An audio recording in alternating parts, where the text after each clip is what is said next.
Let's look at some class diagrams. This is the entity classes and session beans approach from the NetBeans e-commerce tutorial. Category and book are the entity classes. They contain getter and setter methods for each field of the tables they represent. Category facade and book facade are session beans. They inherit from an abstract class called abstract facade, which contains implementations of various CRUD methods. The abstract facade class is parameterized by a type T, which will eventually correspond to an entity class. For example, the constructor of category facade calls the constructor of abstract facade, passing in the category entity class. The details of the object relational mapping are handled by the Java Persistence API, or JPA. An entity manager object is used in conjunction with the Java Persistence query language to perform queries on the database. The persistence XML file tells the JPA which database to use. This class diagram shows the direct access object pattern as it is described by Buddy Kurniawan in his book Servlets and JSP, a Tutorial. In this version of the pattern, the DAO interface holds the method getConnection, and it is implemented by the DAO base class. Category and book are the model classes that hold the getter and setter methods for the fields from their respective tables in the database. And the category DAO and book DAO interfaces specify the CRUD methods. The DAO interfaces are a key part of the pattern. They hide the implementation of the data source from the client.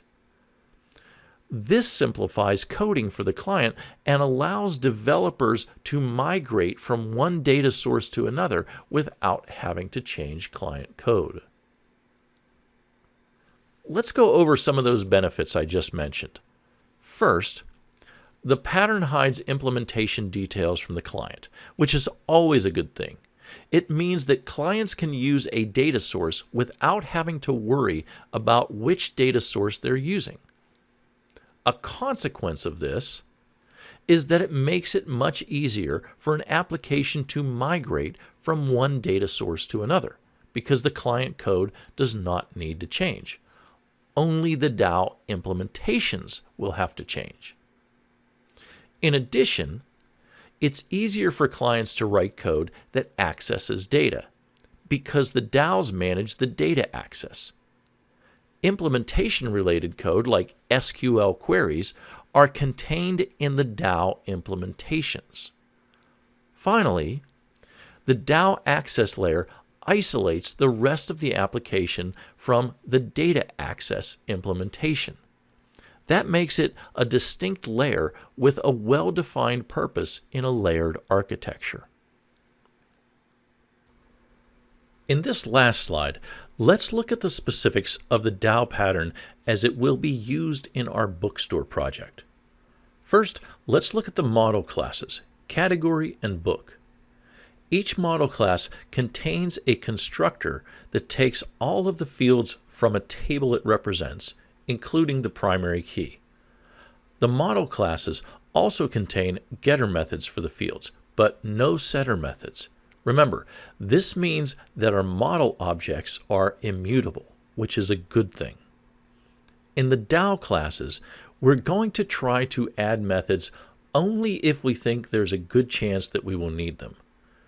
The category DAO has 3 methods: findAll, that returns a list of all the categories; findByCategory ID, that returns the category with the specified primary key; and findByCategory name, that returns a list of all categories with the specified name. The last method will likely be necessary if you have a search bar for categories in your design. But if you're using a drop-down menu, you probably won't need it and can therefore leave it out. notice that the BookDAO class does not have a findAll method. Though it's likely that we may need a findAll method for categories, for example, to find all the categories for a drop-down menu, it's not likely that we will need to find all of the books.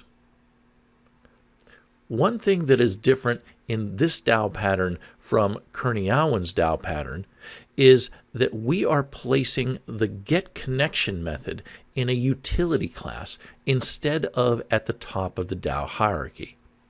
The method is static, so it belongs to the class rather than a particular object. The application context is an explicit singleton object that manages access to the DAO implementations. When using this version of the DAO pattern, we do not want to access the DAO implementations directly. We always access them through the application context.